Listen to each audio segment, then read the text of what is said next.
जय हिंद। हम लोग आज फिर 40 क्वेश्चन के साथ शुरुआत करते हैं क्लास को।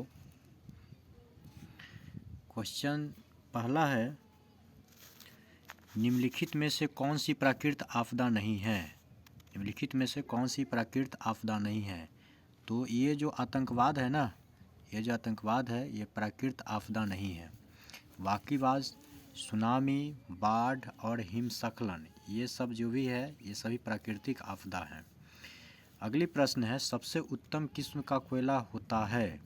तो सबसे उत्तम किस्म का कोयला एंथ्रासाइट होता है। सबसे खराब किस्म का कोयला बिटुमिनस होता है। उसके बाद सबसे खराब किस्म का कोयला पीट होता है। उसके बाद बिटुमिनस, तब लिग्नाइट। अगली प्रश्न है, निम्न में से कौन सी स्थिति लोकतंत्र की सफलता के लिए आवश्यक है। तो लोकतंत्र की सफलता के लिए आवश्यक होगा मजबूत जनमत। मजबूत जनमत लोकतंत्र की सफलता के लिए आवश्यक है। निरक्षक नागरिक नहीं होगा, नियंत्रक मीडिया और प्रेस नहीं होगा। ऐसे मीडिया और प्रेस को संविधान के चौथा अंग माना गया है। ये मजबूत सेंसर बोर्ड भी नहीं होगा। अगली प्रश्न है, सुनामी किस स्थान पर आता है। तो सुनामी हमेशा समुद्र में आता है। सुनामी हमेशा समुद्र में आता है, आसमान में नहीं आता है, नहीं तटीय क्षेत्र पर आता है। अगली प्रश्न है, निम्न में से कौन सी पंचायती राज व्यवस्था का दूसरा स्तर है। निम्न में से कौन सी पंचायती राज व्यवस्था का दूसरा, तो इसका आंसर होगा पंचायत समिति। दूसरा स्तर का पंचायती राज व्यवस्था का कौन सा है, तो पंचायत समिति। अगला प्रश्न है कि चावल किस प्रकार की जलवायु का पौधा है। चावल किस प्रकार के जलवायु का पौधा है, तो इसका आंसर होगा उष्ण आर्द्र। उष्ण आर्द्र का पौधा है चावल। क्वेश्चन आएगा कि जब चावल आ गया तो इससे संबंधित एक दो प्रश्न और हम लोग कर लेते हैं। चावल सबसे अधिक किस राज्य में उपजता है, तो ये होगा पश्चिम बंगाल। चावल का कटोरा किसे कहते हैं, छत्तीसगढ़ को कहते हैं, छत्तीसगढ़ को। मुद्रण सबसे पहले किस देश में आरंभ हुई, तो मुद्रण सबसे पहले चीन में आरंभ हुई। चीन में मुद्रण सबसे पहले आरंभ हुई। सबसे पहले परीक्षा भी वहीं हुआ, कागज़ का आविष्कार भी वहीं हुआ, सबसे पहले चीन में ही। चीन का राजधानी बीजिंग है। यहाँ के प्रधानमंत्री, यहाँ के राष्ट्रपति का नाम शी जिनपिंग है।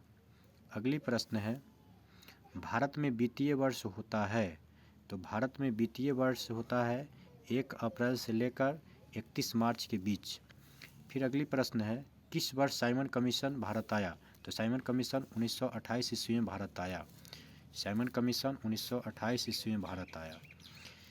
प्रश्न अगला है कि निम्न में से कौन सा आधुनिक मुद्रा का एक रूप है। आधुनिक मुद्रा का एक रूप कागज होगा। सबसे पहले जो मुद्रा जारी किया गया था वो माटी का सिक्का था जो चीन में चला था। सोना का सिक्का सबसे अधिक गुप्त शासक ने चलाया। चांदी के सिक्का पहले चलता था पुराने ज़माने में। अगली प्रश्न है, इसमें से कौन सी राज्य की विशेषता नहीं है। इसमें से कौन सी राज्य की विशेषता नहीं है। तो इसमें राज्य की विशेषता जनसंख्या भी है, सरकार भी है, संप्रभुता भी है। तो इनमें से कौन नहीं, इनमें से कोई नहीं।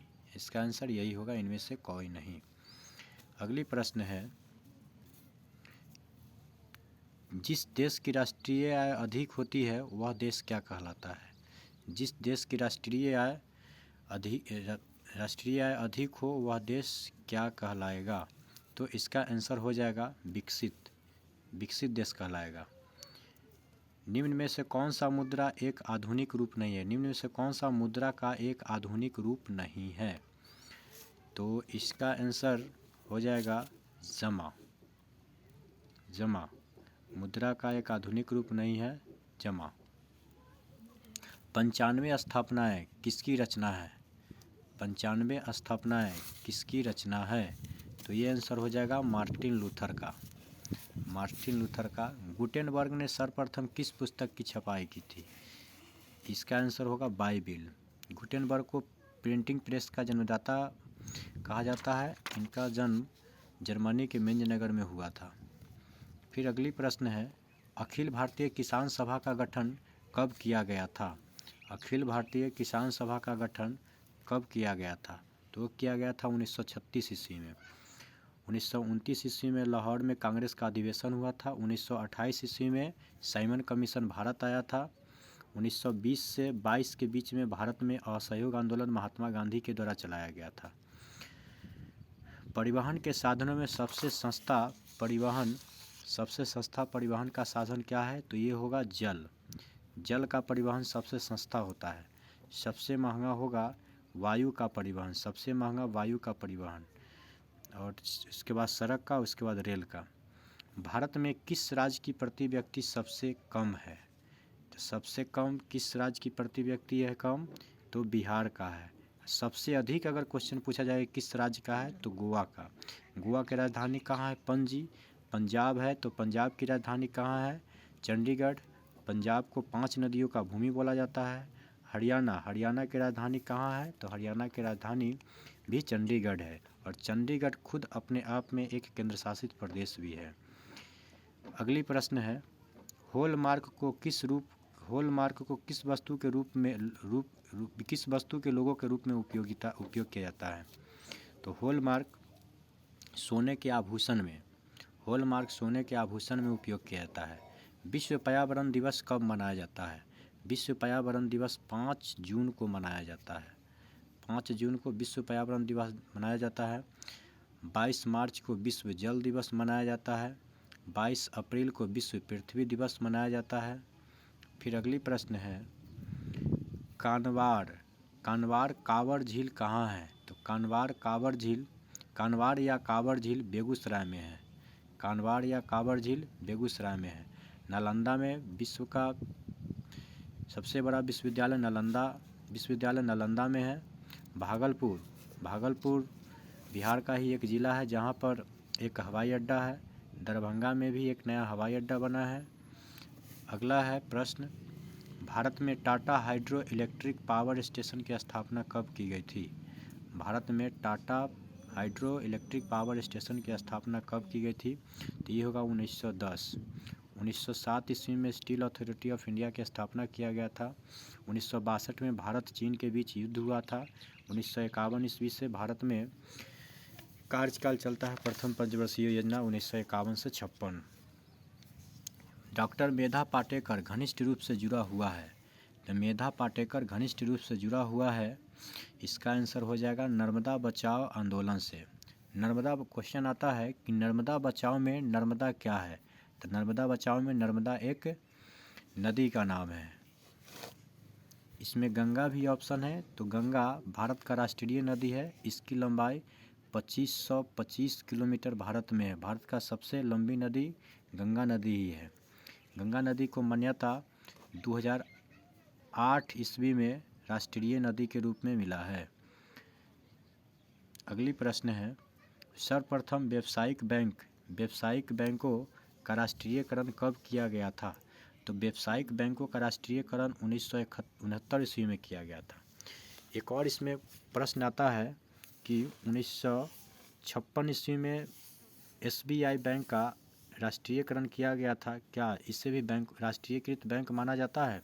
तो नहीं। अगर क्वेश्चन आएगा कि SBI बैंक राष्ट्रीयकृत बैंक है या नहीं, तो आप लोग का आंसर होना चाहिए नहीं, क्योंकि राष्ट्रीयकृत बैंक उसी को बोला जाता है जिसका राष्ट्रीयकरण 1969 ईस्वी में हुआ है।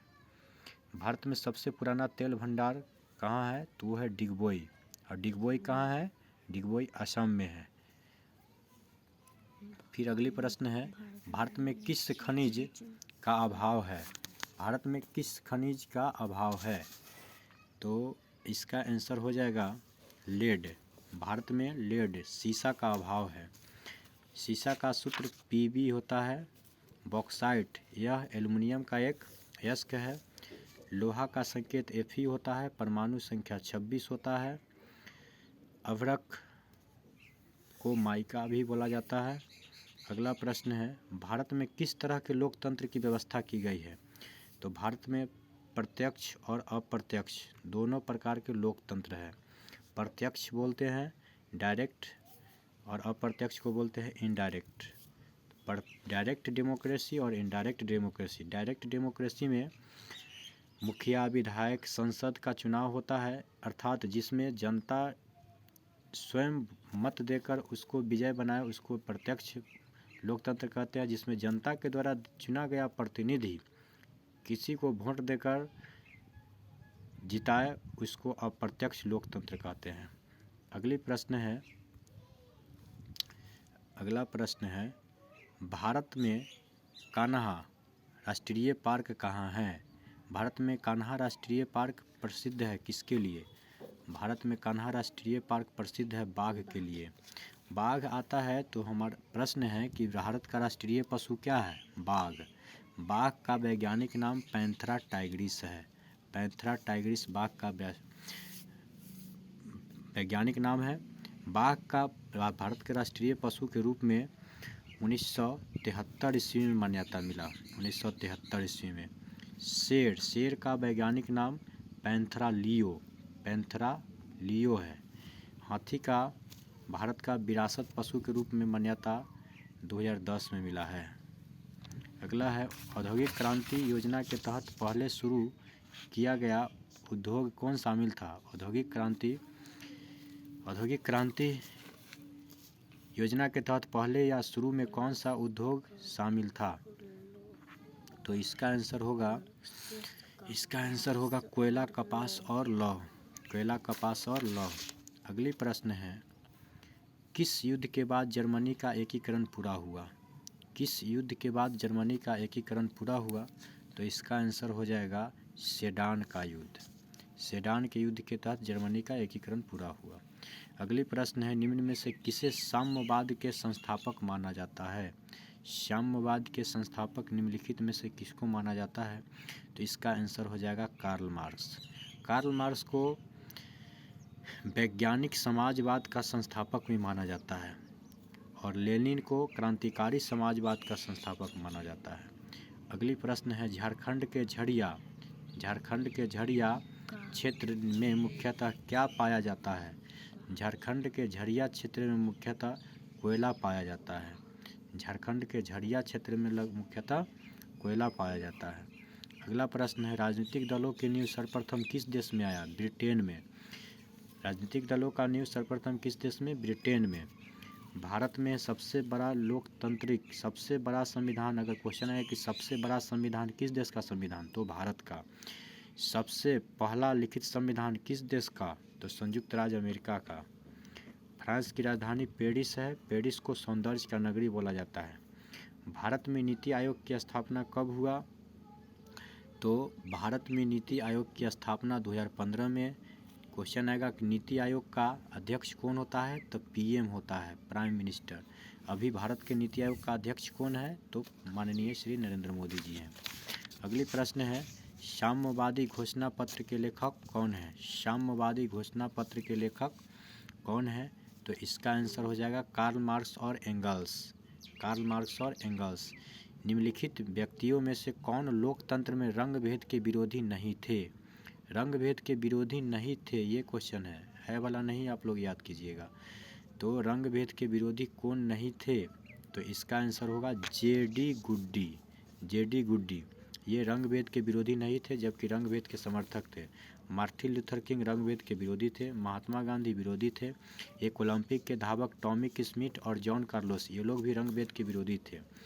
रंग भेद किसको कहते हैं? तो चमड़े के आधार पर लोगों से भेदभाव की भावना रखने वाले मानसिकता को रंग भेद कहते हैं। यह दक्षिण अफ्रीका में देखा गया था। महात्मा गांधी वहां गए थे तो वहां पर बहुत ही विरोध किए थे। इसका सामना महात्मा गांधी को भी करना पड़ा था। प्रश्न संख्या अगला है 37 नंबर है हिंद स्वराज पुस्तक के लेखक कौन थे? तो हिंद स्वराज पुस्तक के लेखक अब से बता दे कि महात्मा गांधी थे। महात्मा गांधी हिंद स्वराज पुस्तक के लेखक थे। भारत के प्रथम प्रधानमंत्री के रूप में किन्हें जाना जाता है? जवाहरलाल नेहरू। रविंद्रनाथ टैगोर ने जनगण मन को लिखे थे। इनके द्वारा लिखा गया अमार सोनार एक गीत था जो बाद में चलकर बांग्लादेश का राष्ट्रीय गीत बन गया। सुभाष चंद्र बोस का कथन है, सुभाष चंद्र बोस ने महात्मा गांधी को राष्ट्रपिता बोले थे। सुभाष चंद्र बोस जी ने कहे थे कि तुम मुझे खून दो और मैं तुम्हें आज़ादी दूंगा। यह कथन किसका था? सुभाष चंद्र बोस जी का था। अगली प्रश्न है, निम्नलिखित में से कौन सा संस्थान भारत में मुद्रा जारी करता है? तो भारत में मुद्रा जारी करने का अधिकृत है reserve bank of India. Reserve bank of India को RBI भी शॉर्टकट में बोलते हैं। इसकी स्थापना 1935 ईस्वी में हुआ था। भारत परिषद अधिनियम 1935 के तहत इसकी स्थापना किया गया था। इसे बैंकों का बैंक बोला जाता है। State bank of India Bharat में सबसे अधिक ब्रांच वाला बैंक का नाम आएगा तो स्टेट बैंक ऑफ इंडिया, इसको SBI भी बोलते हैं। राष्ट्रपति, भारत का प्रथम राष्ट्रपति डॉक्टर राजेंद्र प्रसाद जी थे। वर्तमान में राष्ट्रपति रामनाथ कोविंद जी है, जो भारत के 14वें नंबर के राष्ट्रपति है। संसद, भारत में संसद के 3 गो अंग है, लोकसभा, राज्यसभा और राष्ट्रपति। संसद अनुच्छेद हमारे संविधान के अनुच्छेद 79 में है। अगला है, राजनीतिक दलों की मान्यता और उसका चिन्ह किसके द्वारा प्रदान किया जाता है? राजनीतिक दलों का मान्यता और उसका चिन्ह निर्वाचन आयोग के द्वारा प्रदान किया जाता है। कौन से संशोधन के अधिनियम के द्वारा सरकार का तीसरा स्तर बनाया गया था? कौन सा संशोधन अधिनियम के द्वारा सरकार का तीसरा स्तर बनाया गया था? तो इसका आंसर होगा 73वां संविधान संशोधन। 73वां संविधान संशोधन के द्वारा। तो अगर आपको इस 40 प्रश्नों में से अगर 30 से अधिक प्रश्न सही है तो आपका तैयारी अच्छी है।